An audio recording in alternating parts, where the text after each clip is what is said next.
Hi there, I'm Esmeralda. I love spooky stories, especially on the radio. Want to listen with me? It's time for Tales to Sleep By.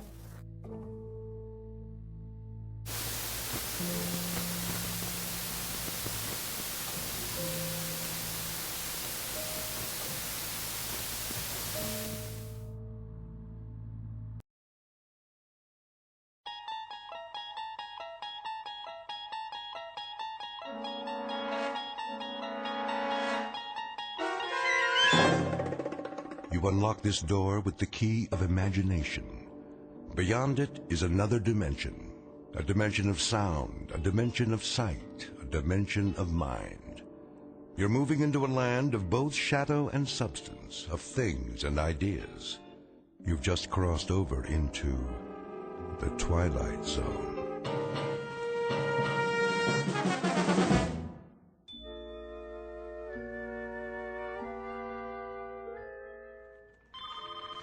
Cooper Corporation, how may I direct your call?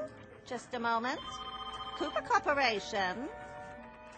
Coffee coming through. Who ordered coffee? With sugar and 2 creams. Right here. Thanks, Louie. You got it. Coffee here. Do you have any Danish this morning? I got bran muffins, granola bars, and trail mix. Oh, no. What happened to the Danish? Mr. Cooper's orders. Mr. Cooper, how come? He's on a health kick. Says Danish is bad for you. For the whole office? Everybody on the floor. He wants more work out of you. Oh, well.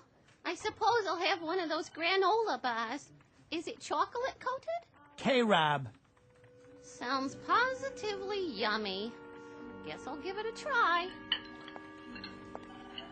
Hey, that's wrong, you know. What is, McNulty?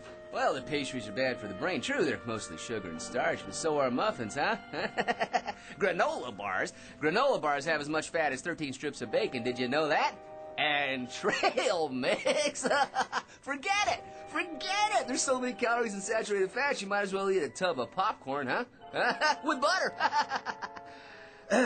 Well, if Mr. Cooper wants to improve productivity. All I know is I got coffee with cream, cream and sugar, cream by itself, sugar by itself, or artificial sweetener. And that old favorite, all black. Take your pick. Ah, diversification. Now you're on the right track. As I always say, you can't run a business standing still. A business has got to move. A business has got to progress. You think about that now. Excuse me, I gotta progress through the office. Yeah, so do I. We all do.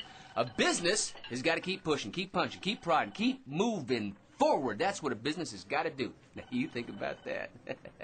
Personally, I gotta get a drink of water. You coming, Gertrude? Oh, yeah. I think I better go with you. Sounds good. Think I'll come along, too. That's all right. Hey, did you know that water is the most important part of a healthy diet? We're almost all water.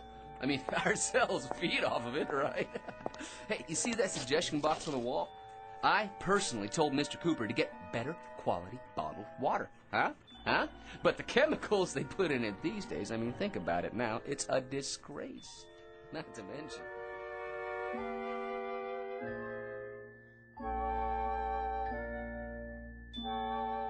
Submitted for your approval, or at least your analysis, one Patrick Thomas McNulty, who at age 41 is the biggest bore on Earth.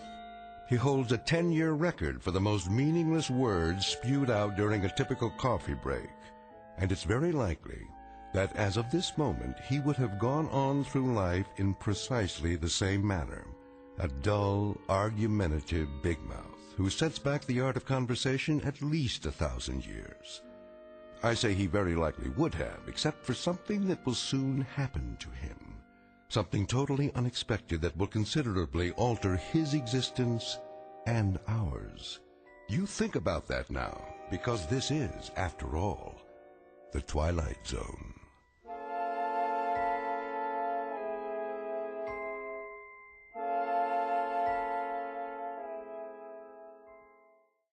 And now, the Twilight Zone, and our story, A Kind of Stopwatch, starring Lou Diamond Phillips, with Stacy Keach as your narrator.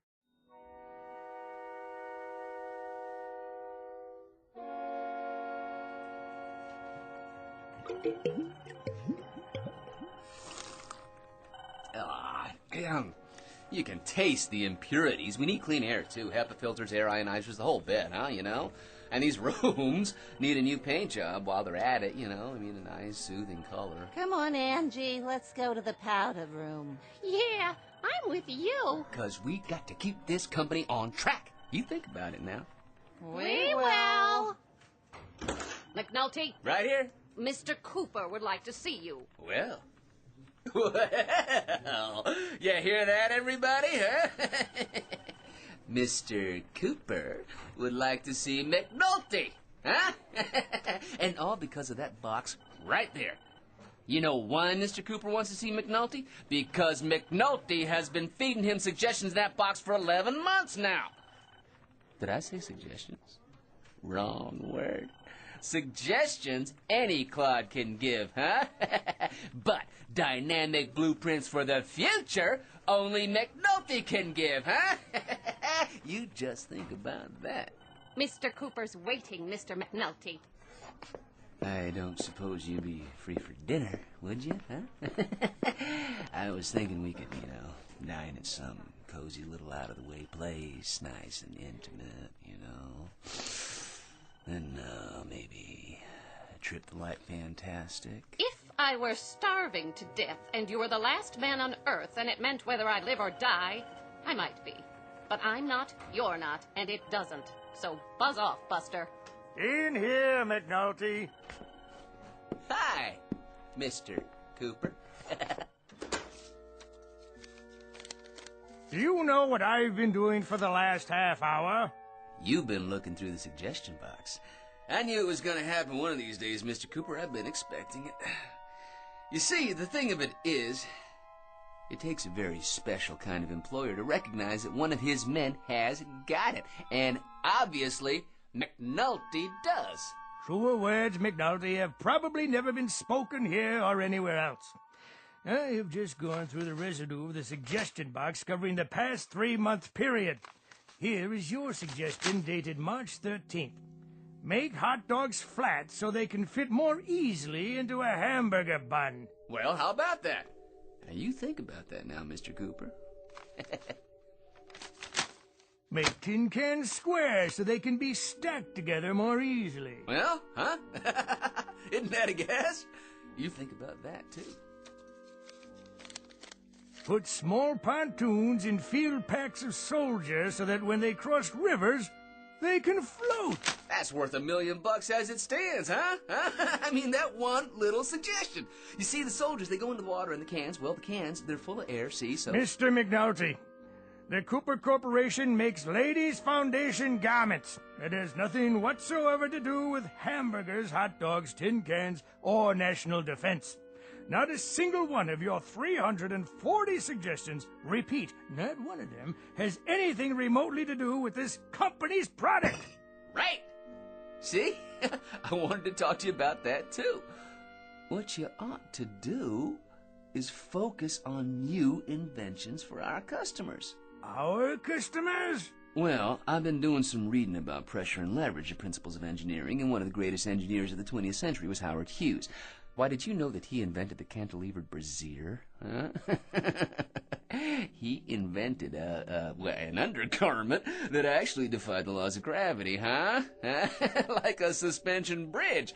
And if it weren't for his little invention, nobody would have ever heard of Jane Russell. Huh? Did you know that? I believe this company is well aware of the history of our product lines. And they don't have anything to do with 1940s movie stars or eccentric old recluses with mental delusions. Exactly! The key to a successful business is diversification. More products for more kinds of customers. Now you think about that. I have thought about it, McNulty. Now you think about this. Yes, sir. You're fired!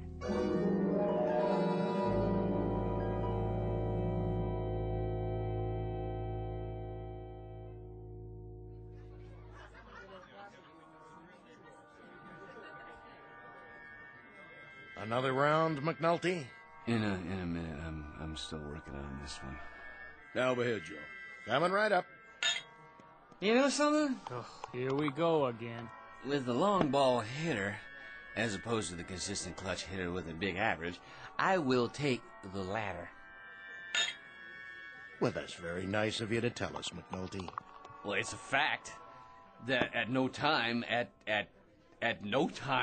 has the home run leader in either league led the league in batting at no time, which should tell you. Ted Williams won the batting championship and led the league in home runs in 1941, 42, and 47. The exception to the rule? Think about that now. The exception to the rule. You know something? My sister's got 5 kids, a 6th-floor walk-up, a little bitty TV set, and an air conditioner that don't work. But I'll tell you what else it don't have. It don't have McNulty. Me, I'm out of here. Like I was saying, it's the exception that proves the rule. Let me ask you something, McNulty.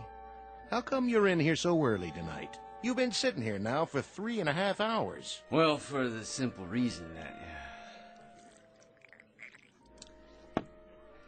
I quit my job. No kidding. Yeah, I went into Mr. Cooper's office and I read him off. Just like that, you know, Cooper I said. Don't tell me, McNulty. You got canned. Well, in a manner of speaking, you might say, well, yeah, we mutually agreed that I wasn't going to work there anymore. Let me ask you something. Wouldn't you think that after 1 year of putting suggestions in the suggestion box, after 1 whole year, I'd get noticed? McNulty, you want to know something? Getting noticed and getting liked are 2 different things. What do you know about it? Nothing, McNulty. Not a thing. All I know is that every week of every month except Election Day, you come in here and drive everybody out of their skull walking on your lower lip. Now you think about that little thing, will you? For my sake. Where's my other beer? Right here. Thank you, barkeep. If you don't mind, I think I'll find myself a nice, quiet table to sit at. Goodbye. Excuse me, my good man. Is this seat taken? Is now. So, what do you say, old-timer? I say 54-40 or fight. I also say damn the torpedoes in full speed ahead. And on occasion, I have been known to say it takes a heap of living to make a house a home. You want another one? Thank you. I would consider it a kindness on your part. One more over here, please. So, what's your name? What's my name? Potts. Potts? Potts. Oh, that's not such a bad name. It is the one I was born with. Seems to me there was a third baseman played for the Phillies 1 year. Seems to me his name was Potts. Let's see, it was Lou Potts, Frank Potts. Could it have been Bots? No. Potts. You paying, McNulty? Because this old rummy already gave me his last dollar. This man is my friend. And I like a little respect from you while you're at it. I bet you would, McNulty. And you getting respect from me would be about as easy as flagging down a cab on 46 and Broadway at 8 o'clock on New Year's Eve in the rain. Here you go. So, what do you want to talk about? You want to talk about baseball? Well, it is a great American pastime, and I am so glad that Abner Doubleday saw fit to invent it. To your health, friend. And now, to show my appreciation for your generosity, I have something for you. Consider it a gift, a small remembrance of our friendship. Ah, what is it? It's an old family heirloom. A kind of stopwatch, you might say. Why do you carry it around? I mean, you know, if it's just a stopwatch, it doesn't keep keep time. Right? That is a fact. But it's all yours nonetheless. Someday you might own a racehorse. Or you might want to run the 4-minute mile. Who knows? Now you've got a stopwatch to time yourself. I've been looking for someone to give it to. I myself am finally finished with it. Goodbye, old pal. E pluribus unum.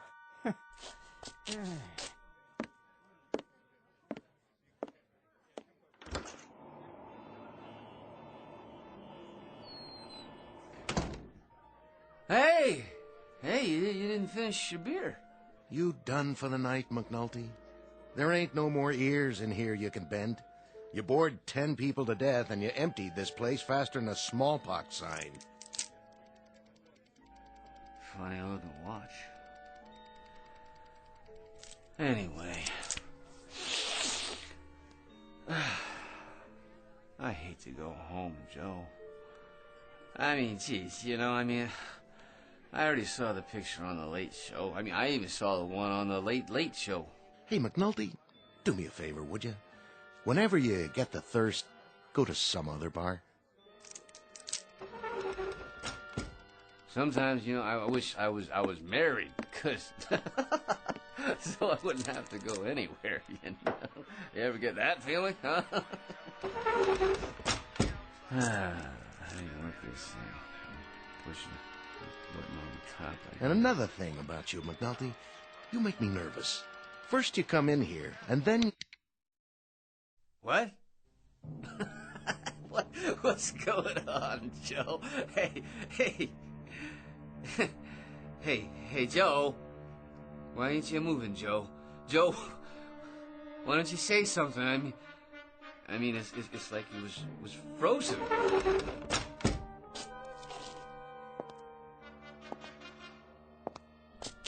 What's with the TV? There was a game on. The guy started to pitch, and well, you look at that. The ball's just hanging there. Did the TV freeze up or something? Say, what is this? Something's going on. All I was doing was telling you about how bored I was, and then that crazy gleep gives me this watch here, and I push the button on it like this, And you bore people to death, and then you start to make me so nervous my back itches. And...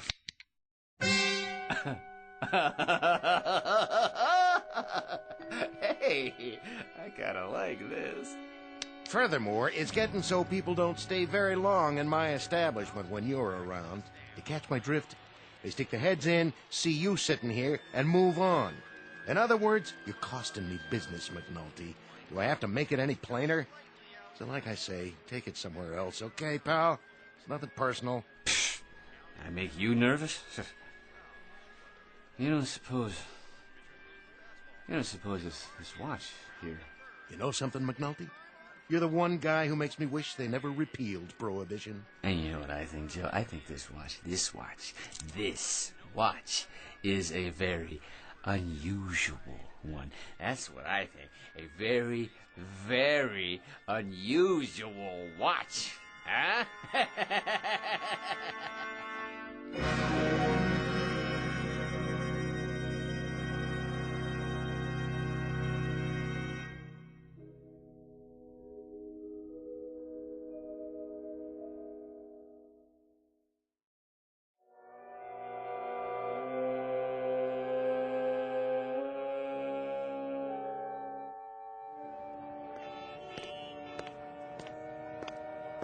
Hey, buddy, watch where you're going. Sorry. Sorry, my good man. Yeah, you should be. Excuse me. Begging your pardon, lady. Officer, oh, officer. Yes, ma'am? That man over there, I think he's drunk. Oh, he is he? He bumped right into me. You can see the way he's staggering. He can hardly stand up. Oh, it's a disgrace. Well, no, we'll just see about that. Hold on there, fella. Yes, officer? Had a little too much to drink, did we? Well, I wouldn't say that. not enough is more like it. Why don't you just go home and sleep it off? You'll feel better in the morning. Yes, yeah, of course. I'm on my way home now, as a matter of fact. Walking, are you?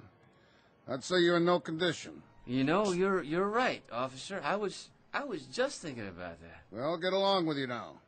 Why should a man have to walk at all, right? He could fall down and get hurt. Now, here's an idea for you. You make the sidewalks out of rubber, huh? Think about that now, huh? No more injuries. You fall, you bounce right back up again. All the money the city could save. No more broken arms and legs to fix, while the hospitals would save millions. Not to mention the insurance companies. I think I'd better call you a cab. Okay. I'm a cab.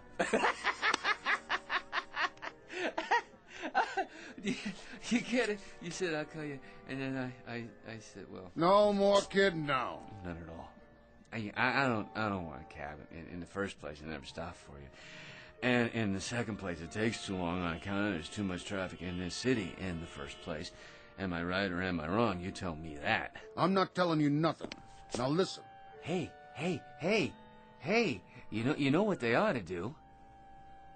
Put in moving sidewalks. Huh? That way, all a man has to do is stand in one place.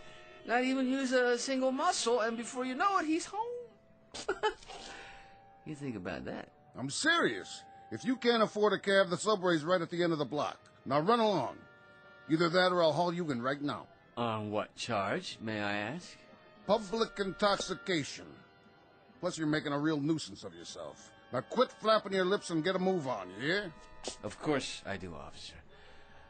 I hear the wisdom of your words, and I have enjoyed this conversation immensely. A good evening to you, sir. Just move along now. Subway, huh? Well, I guess it's an okay way to get around for now. Of course, if anybody would listen to McNulty...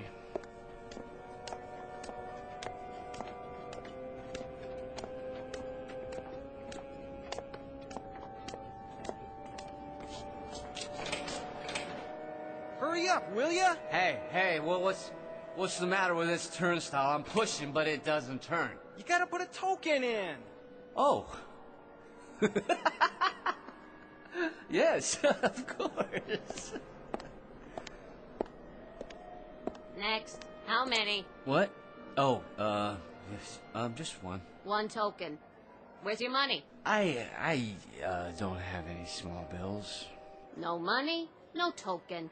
But I have to get home. Well, don't go trying to jump the gate or the guard will find you, but good. Next. Come on, buddy. Next. Can't you just reach over and take a token off the top of that stack and hand it to me?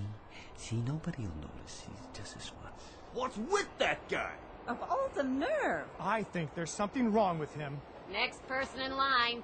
Wait, in that case, I may have a solution to this little impasse of ours. Hurry up, will you? It's just this switch here on top. Oh, for crying out loud, now he's setting his watch. Yes, you see, this is the button I pushed before.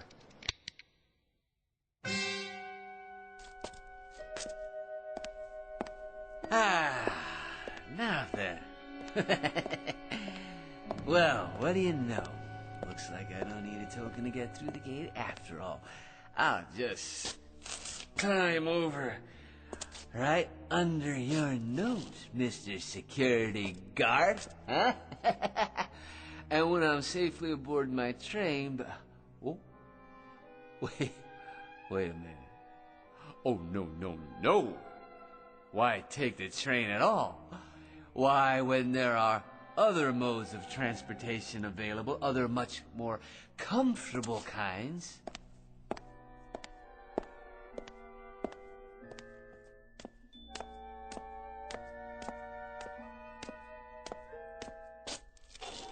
Now, I'll just click this stopwatch one more time. And all I have to do is wait till I see what I'm looking for. You again. Thought you was getting on the subway. Oh, I was, officer. I was. But, you know, it's much too crowded. I decided to take a cab after all. Say, what are you trying to pull? Why, nothing, officer. Huh? It's just that I thought of another way to get home. You even got enough money for a cab? Or did you drink it all? Money? What an old-fashioned concept. I don't really think that's necessary now. No, not necessary at all. No? No, not as long as I can stop a cab. Of course, that's hard to do on a corner like this. Let's go. I think I better take you down to the station house. But why bother, huh? I mean, you know, as long as I can hail a cab. Let me show you McNulty's method. You watch, and you think about it now, okay? Taxi!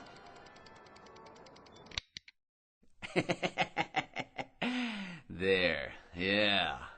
I think I can see a cab now. That one, in the middle of the street. How nice of the driver to stop just for me.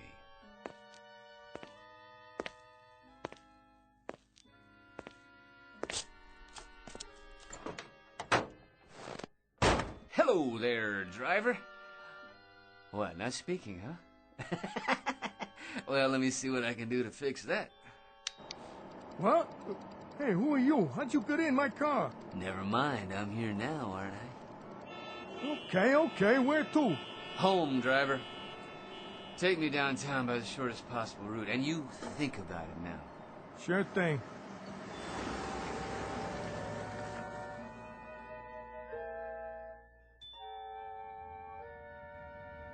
Hey, have you ever thought about this? Ban cars completely, you know, in the city at least, for starters. Helicopters. Now that's the future. Your private copters, okay? Each one big enough to hold one person. You think about the savings in gas, pollution, in traffic jam, not to mention police meter maids, no parking zones. Anything you say, buddy. Yeah, you see, all you do is you take some electric golf carts and you retrofit them with propellers on top, and you plug them in, you charge them up, and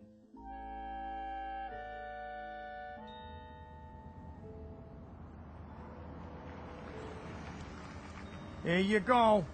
now you think about what I said now. The only way to make a really comfortable car seat is to build it horizontal, like those what do you call them, luge guys in the Olympics, right? Huh? See, that way you just lie down and you steer looking into a mirror, the same as a periscope. And you think how low to the ground all the cars would be is a better center of gravity. It's much better. Plus, you can see across the street without having to strain your neck. And when it comes to getting out, you know, all you do is you roll like in your bed, right? Now that would be a big improvement. This here is it, mister. Far as I go. Think I'm gonna pack it in for the night. Thank you, my good man. That's $17.80. How's that? The fare. Make it $18 plus something for the wife and kids. Now, you see, that's just my point. All that money, and for what? I say ban the internal combustion engine. Springboard shoes would work just fine. All we need is a company to manufacture a prototype. You gonna pay me or talk me to death? Neither, to tell you the truth. Do you have the time? Huh? The time.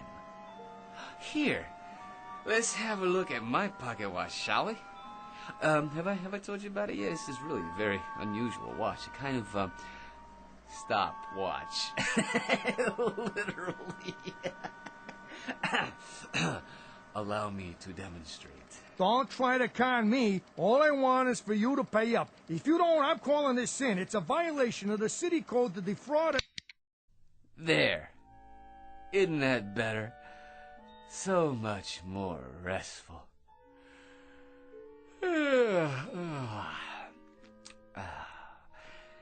I think I'll go inside now and lie down. No, don't you worry about it. As soon as I get to my apartment, I'll open the window and hit the button on this stopwatch again, and you'll be on your way. And tomorrow morning, so will I. In fact, from the way things are going so far, I say that your friend and mine, the one and only Patrick T. McNulty, is going to be the life of the party. Yeah? You be sure to think about that now, won't you? Stand back, world. McNulty is walking through the universe.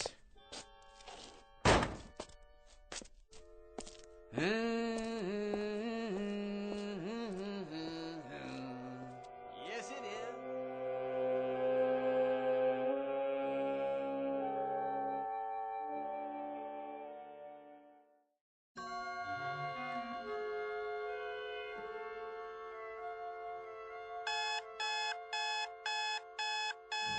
And a good morning to you, listeners. We'll be bringing you the Eye of All News at 7:27. Oh, forgot to turn the blasted alarm off. But for now, here's an update from Weather Central. Some overcast this morning with scattered clouds this afternoon. And now, back to this morning's casual concert with a swinging set.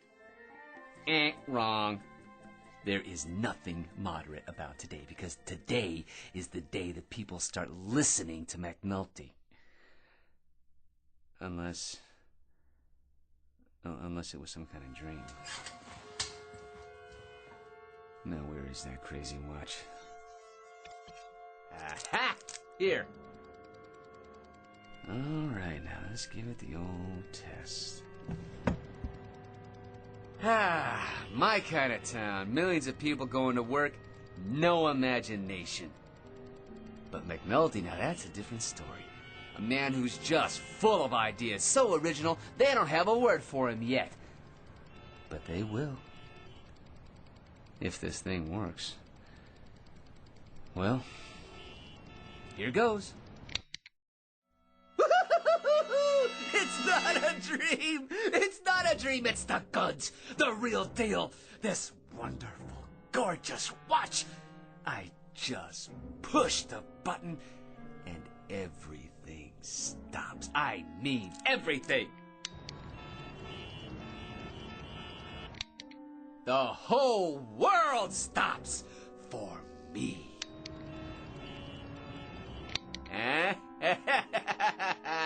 Get ready out there.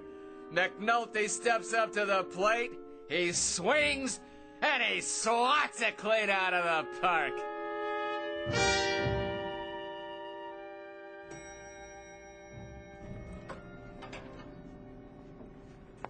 There he is. Oh, no. Not McNulty again. What's doing here? Maybe he's gonna shoot up the place. Morning, Angie. McNulty? You look lovely this morning, as always. What's the suggestion this time? Because if you haven't got one handy, I've got one for you. Yes? Why don't you jump off a bridge? Honey, baby, you don't mean that. Wait till you see what I got in my pocket. It'll put a dent in your eyeballs. Try the Brooklyn Bridge at midnight. You think about this now. You think about a stopwatch that, if somebody pushes it, everything stops in midair. Everything, huh? Huh? Think about that. Without a life jacket. McNulty, why don't you get lost? What's the point? You see this little gimmick? It's a watch, so... So, last night, I'm sitting in Joe Pellucci's bar. Figures. We're talking about this and that, and this funny little gleep comes in and gives me this watch. Without thinking about it, I give it a push. This little button right here. And everything stops dead. Pellucci stops, the ball game stops, you know what else? Everything. That's what stops. You think about that. No kidding. Joe Pellucci and the TV too. Well, thanks for the entertainment. Now get out of here. After I see Cooper, it's time to diversify. Now you wait just a minute, McNulty. Mr. Cooper's in conference. You bet he is. He's in conference with me. I thought I fired you, McNulty. What are you doing back here? Mr. Cooper, he barged right in. I couldn't do anything about it. Well, if he barged right in, he'll barge right out again. Hey, listen, Coop. Coop? You can't afford to fire me. This time, I got more than a suggestion. I got the goods. You figure out how this little doohickey works, and you got yourself all the money in the world. McNulty, once more I remind you, we make ladies' foundations, nothing else. Did you hear me? Nothing else. Now I'll give you 15 seconds to leave this room, 25 seconds to reach the elevator, 45 seconds to vacate the building, and you may use that watch to time yourself. Is that a fact? All right, then. I'll go. Just remember, you lost a fortune today.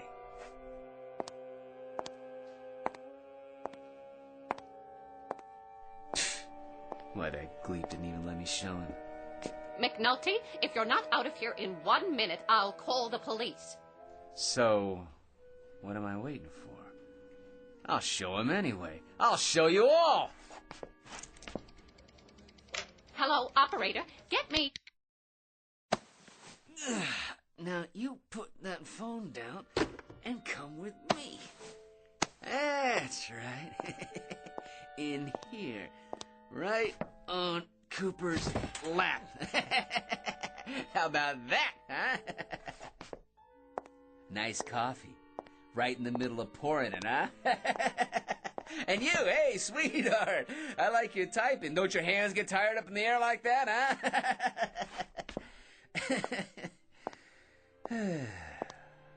Alright, so it's good for a laugh, maybe. There must be something else I can do with this thing. Miss Hinckley, what do you think you're doing?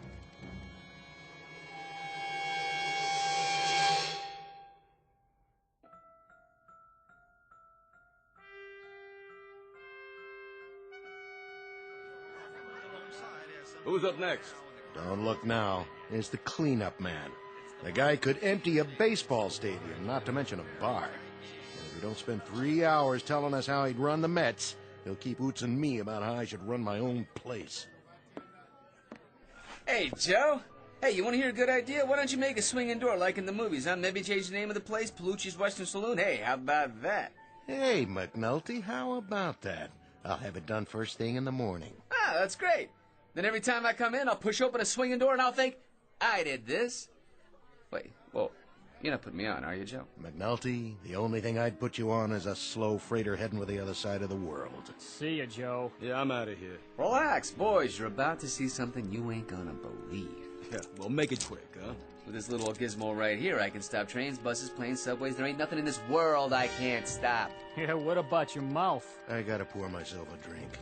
Watch this. All right, now, I'll move your beer over here and put yours in front of him. Let's see. How about if I undo your tie like this, huh? Oh, and Joe, over there.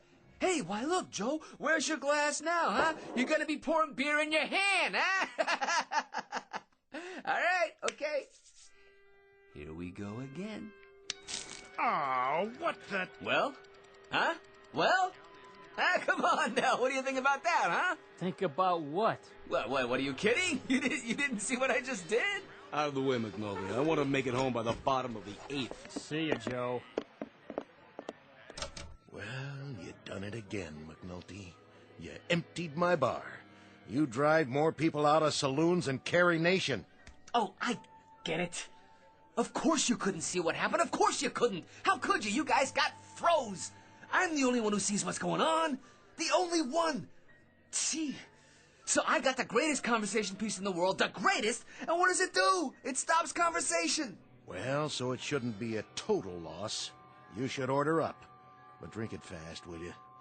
The combination of you, the hot weather, and my business recession is more than I can take for one day. Hey, Palucci, look at me. What are you, some kind of sadist? Do you know what you're looking at? A jerk. A jerk, I'm telling you. A jerk, a nutsy. That's what you're looking at. You want to stop there or go for double or nothing? It's a fact. What do I want this thing for? I want to get a little notice, that's what. Well, let me tell you something, Palucci. When John D. Rockefeller got out of a car, why did people go up to shake his hand? I'll bite. Why? Because he had dough. That's why. Lettuce, the old Mizzou. J.P. Morgan walks into a bar. The head waiter almost breaks his neck trying to get a table ready. Why? I'll tell you why. Because J.P. Morgan was loaded. You think about that now. And you think about this. As of today, McNulty's gonna be loaded too.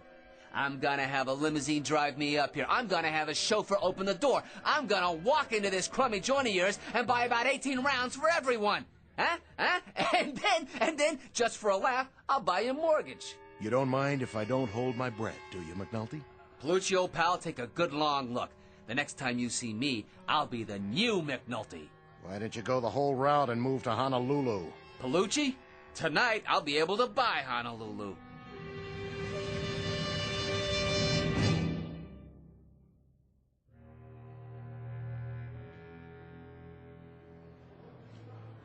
I'd like to make a deposit to my account. You'll have to wait in line. I want to cash this check. All in large bills, ma'am? Next customer in line. Is this where I make a withdrawal? Yes, sir. How much would you like? Oh, I don't know. How much you got? Sir?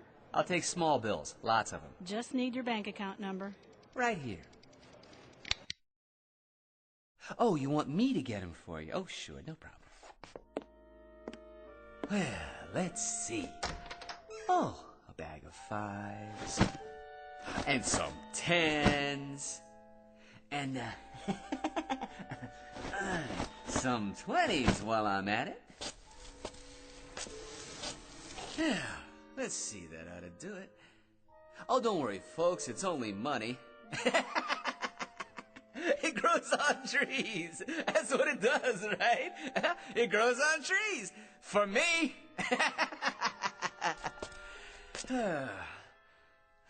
Might have to make a couple of trips, though. Okay, here we go.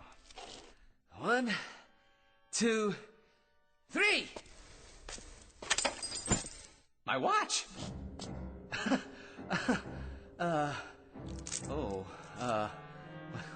it better be shockproof. Hey, start already, come on. Hey, what's the matter with this thing? Hey,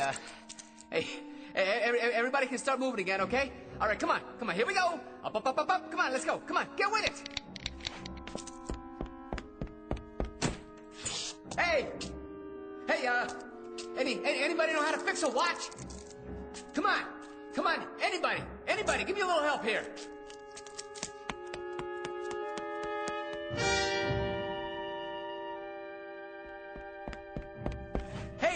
Hey, everybody, it's me, McNulty, huh? Hey, Angie, where are you? Come on, you guys, you can wake up now. All right, it's just this little switch here. See, I'll get this thing fixed. It's no sweat, okay? Where's Mr. Cooper? He'll know what to do. Oh, excuse me, Mr. Cooper. Hey, what's she doing still sitting on your lap? I thought that was yesterday.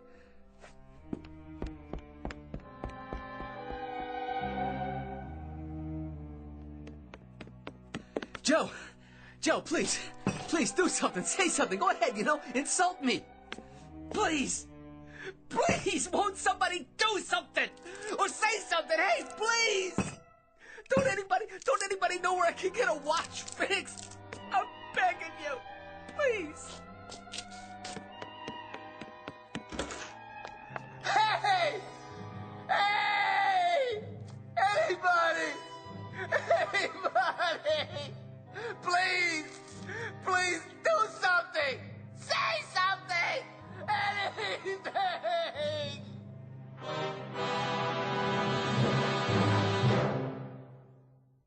Mr. Patrick Thomas McNulty, who was given the gift of unlimited time, he used it and misused it, and now he's been handed the bill. Mr. McNulty, who now controls the earth and everything on it. From this point on, he will eat well, live well, and have everything at his beck and call. But the thing he wanted most, the thing that gave him the most acute hunger, his need for a sympathetic ear, this he will never have again. Tonight's tale of motion and the lack thereof, and a man named McNulty in a place called the Twilight Zone.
The sealed book.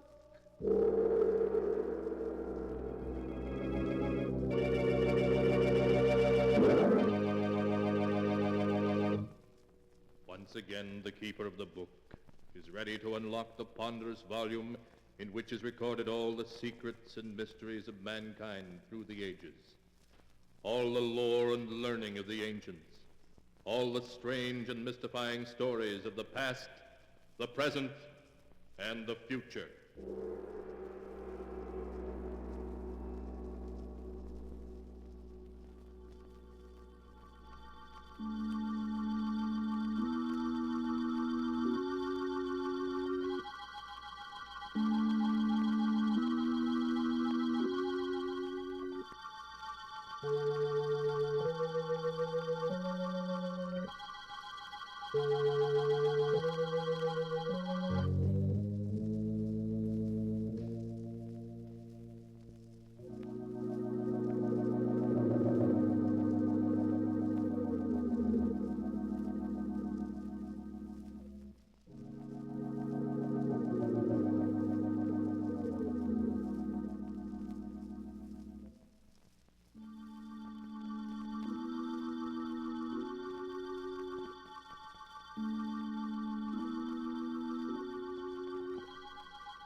Keeper of the book, what tale will you tell us this time?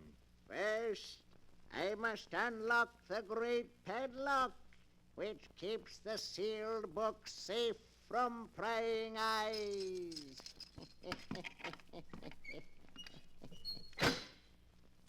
Now, what story shall I tell you? I have here tales of every kind. Tales of murder, of madness, of dark deeds, and of events strange beyond all belief. There. Now let me see.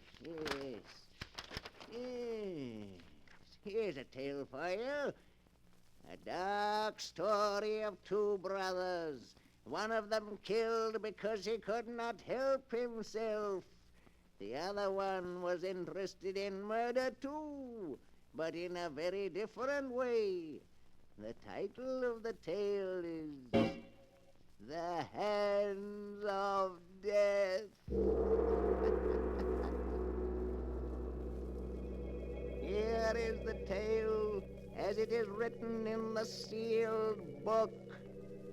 It began in San Francisco on a night of thick, suffocating fog.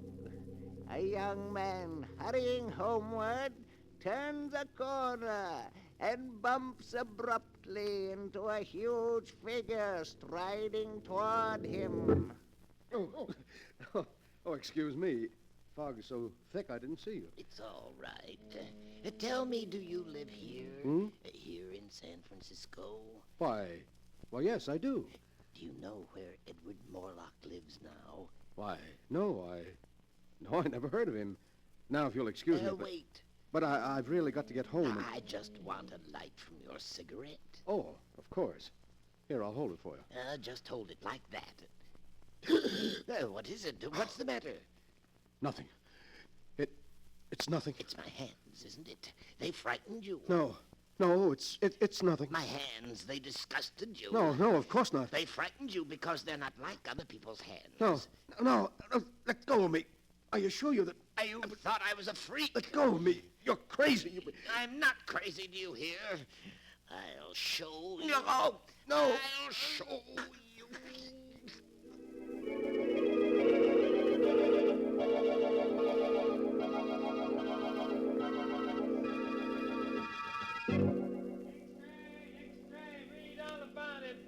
strangler in San Francisco. Victim killed in fire.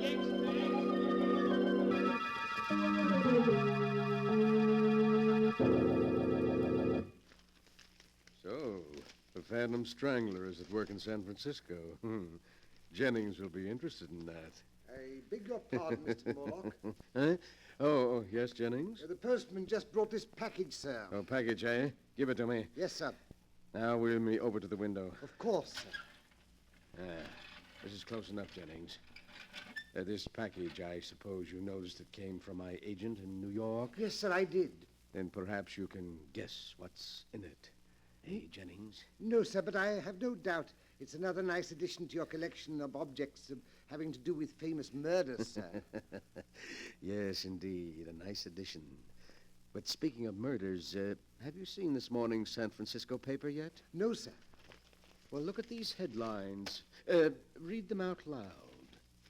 Playboy murdered in fog. Phantom strangler breaks victim's neck.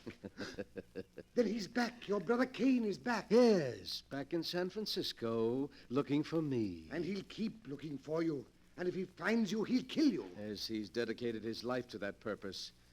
And all because he feels I cheated him out of his share of the money our father left us.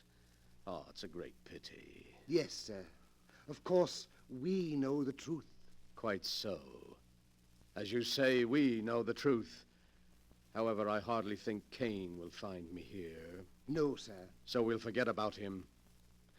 Jennings, tomorrow afternoon, a neighbor's dropping in for tea. A neighbor, sir? Yes, Inspector Tennant, the head of the local police force. He's coming to view my little collection. Of course, sir. He may bring a friend with him. So have plenty of everything? Yes, sir. Well, that's all.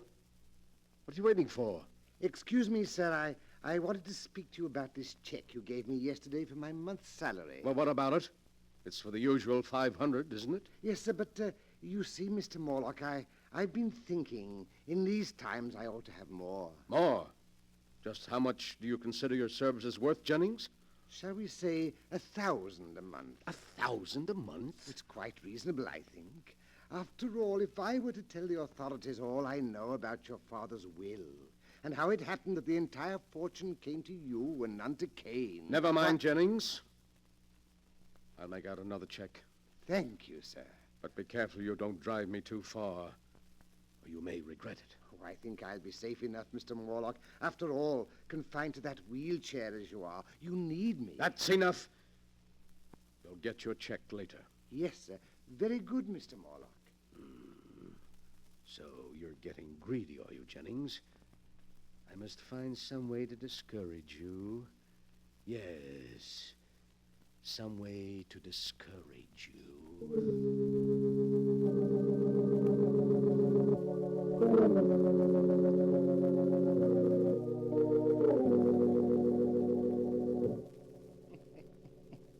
The next afternoon, Edward Morlock, the strange crippled collector of murder relics, enjoyed himself thoroughly playing host to Police Inspector Tennant and Mr. Norman Smith, a criminologist friend of his. He began by showing them his latest acquisition, the one that had come by mail just the day before. And now, gentlemen, look. A cashmere shawl? Yes, but no ordinary cashmere shawl. Until last month, it was owned by two very old sisters who lived in a dingy house in Baltimore. In Baltimore? Yes. You mean that's the shawl? Exactly, gentlemen. That's the shawl with which the two old ladies were strangled by a sneak thief. Well, I'll be darned. It's a prize worthy even of my collection, which is, I flatter myself, the most complete of its kind ever assembled. Funny hobby, I'd call it. Every man to his taste, Inspector. Murder is your business, but it's my hobby. Now, if you'll just pull back those curtains there, the rest of my collection is on the shelves behind them. These curtains? That's right. Well, I'll be jiggered.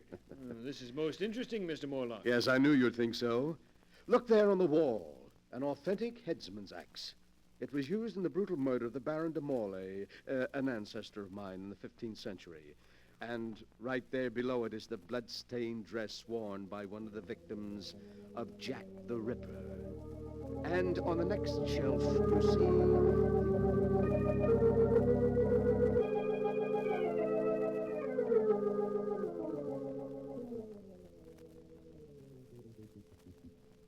And so there, gentlemen, you have the highlights of my collection. How do you like them? Well, if that's the sort of thing you're interested in, I'll say your collection does seem complete. It is indeed. In fact, there's really nothing missing except perhaps a murderer and a victim. What did you say? That the only thing missing from your collection is a murderer and a victim. A most interesting thought, Mr. Smith. And after all, why not? Why not what? Oh, excuse me, Inspector. I was just thinking out loud. Oh. Well, I'm afraid we got to go now, Morlock. Eh, Smith? Yes, you're right, Inspector. It's been a great pleasure having you, gentlemen. And I do hope you'll call again.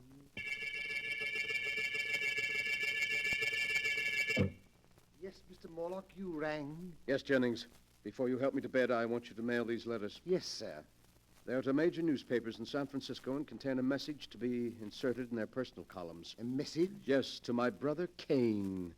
We used to communicate this way in the past. But, what? Here is a copy of the message. You may read it. If the gentleman with the unusual hands will visit his brother in Santa Villa, he will learn something to his advantage. You're inviting him here? Exactly. You've decided to play safe, to trap him and turn him over to the police? Oh, that's clever of you, Jennings. Yes, very clever. But you've already proved you're clever, haven't you? Now just take these letters out and mail them, and soon, quite soon, I think, we shall be seeing my dear brother Kane again.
And now for the rest of my story, the hands of death, as it is written in the sealed book.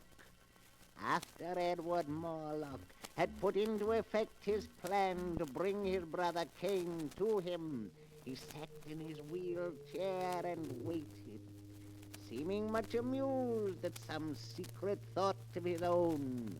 One day passed, then two, then three, and then the newspapers carried strange news. new headlines.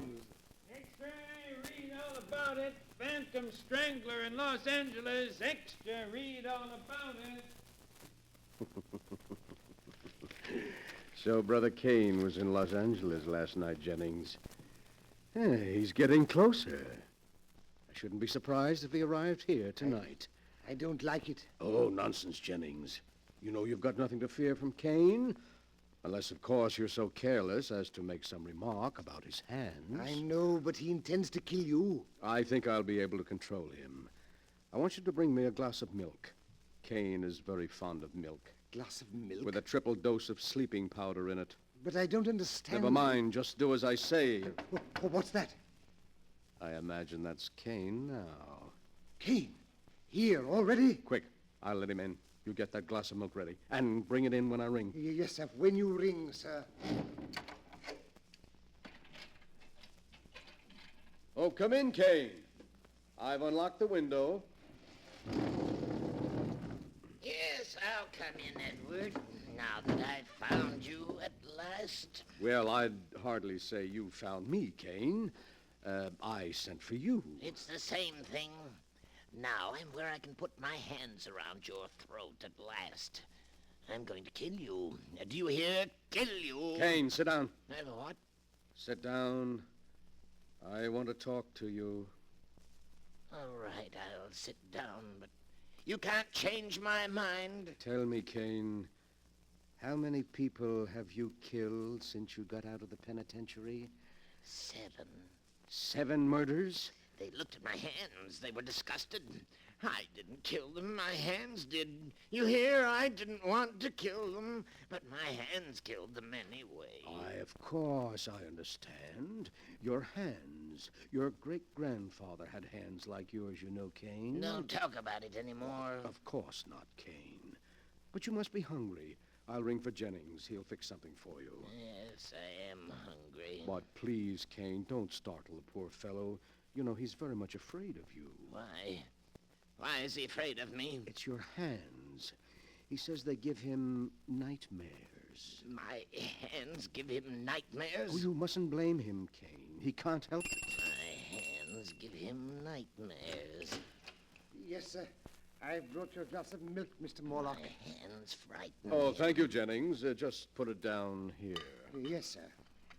Why are you looking at me like that, Jennings? I'm not looking at you, Mr. Kane. You're looking at my hands. They upset you. They give you nightmares. No, Mr. Kane, that's not true. I'll show you. I'll give you a reason to be afraid of my hands. Mr. Morlock, help me. I'll show you. I'll show Let go, you're you. kidding. Help. There. That'll teach you to be afraid of my hands. You can let him go now, Kane. He's dead. My hands, they've killed again. Yes, he's dead. Oh, you've been very wicked, Kane. I didn't want to kill him. My hands did it. My hands, you hear? You must be quiet now, Kane. You must rest. I didn't want to kill him. Here, drink this milk. Then lie down and rest for a while. We'll talk some more in the morning. All right. I'll drink it. I'll take care of everything. That's right, Kane. Lie back and sleep. Sleep soundly.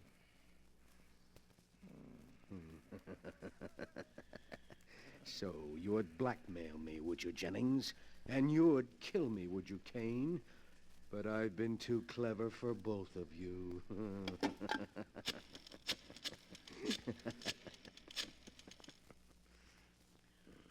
Hello. Hello, police headquarters. Connect me with Inspector Tennant, please. I want to report a murder.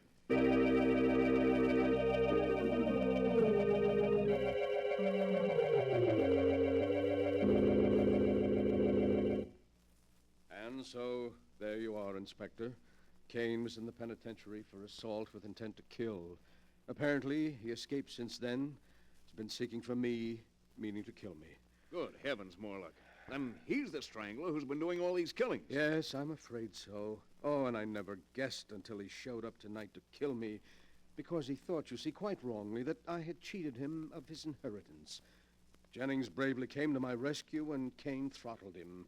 Then I tricked Kane into drinking some drugged milk, and, well, there you are. But why, man? Why? Why did he kill all these people? Because of his hands. His hands? Well, you saw his hands. Tremendously strong. Not hands at all, really, but more like demon's claws. Kane is morbidly sensitive about his deformity. When he feels someone is frightened by his hands, he kills them. Just like that. It's a good thing we got him at last. You can take him along now quite safely, but be sure to keep him well locked up, Inspector, and don't let anyone get within reach of his hands.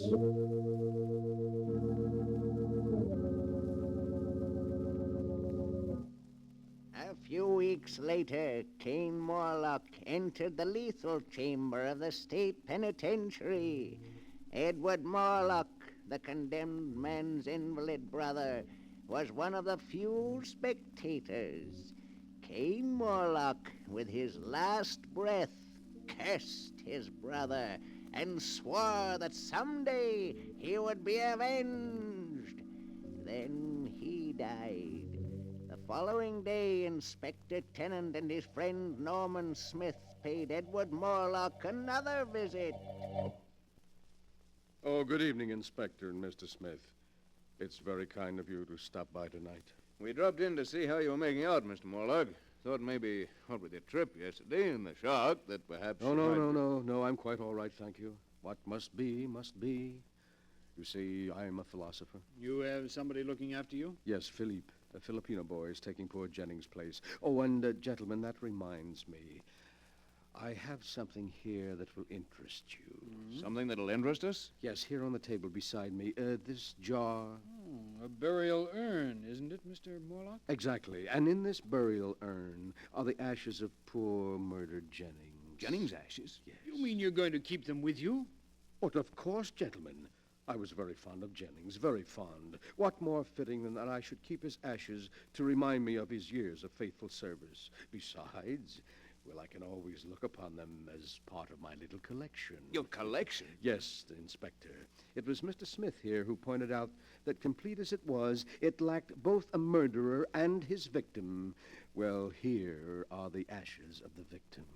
Great heavens. That's rather a unique item, Mr. Morlock. Yes, indeed, an item any collector would be proud of. But the really choice addition to my collection is here in this box, which just arrived. Would you care to look at it, gentlemen? What in the world? Now you needn't guess. I'll lift the lid and,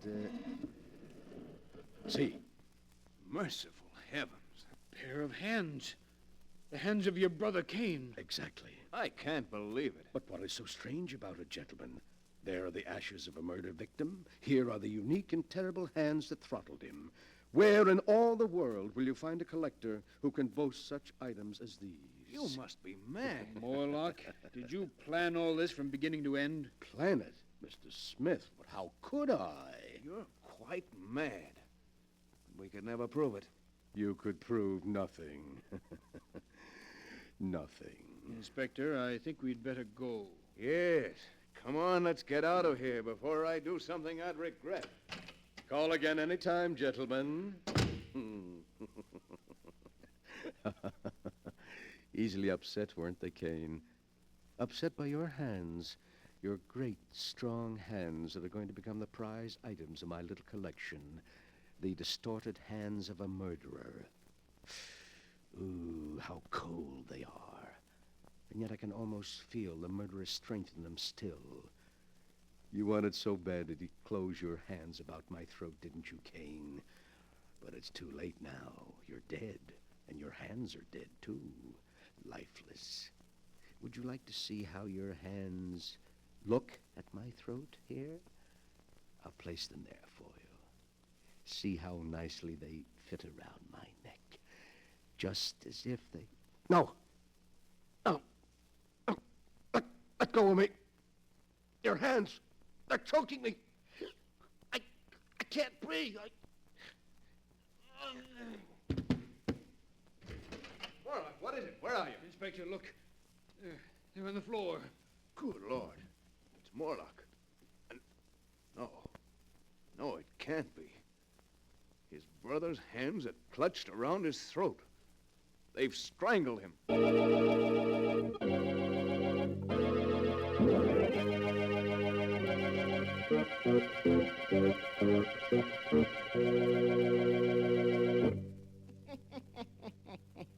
And that is the story of the Hands of Death, as it is written in the sealed book. Edward Morlock was quite dead when they found him, with his brother's severed hands about his throat. But they called his death heart failure.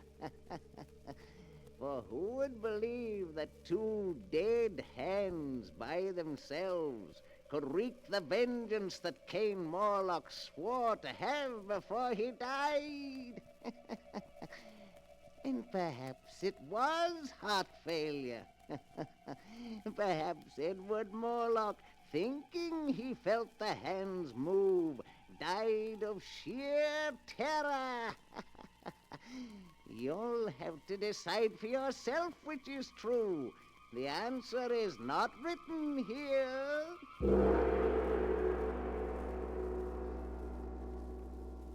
But the sound of the great gong tells me I must lock the book once again. One moment, Keeper of the Book. What story from the sealed book will you tell us next time? Next time? Are you sure you want to know? Perhaps my next story will be about you. For I have here all the stories that ever happened, and many that have not yet come to pass. But I'll find one for you in just a moment.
And now, Keeper of the Book, have you found the story that you'll tell us next time? Yes, I found one. It's the story about a man who found the secret of immortality, of life everlasting, and how he tried to use it to make himself master of the earth.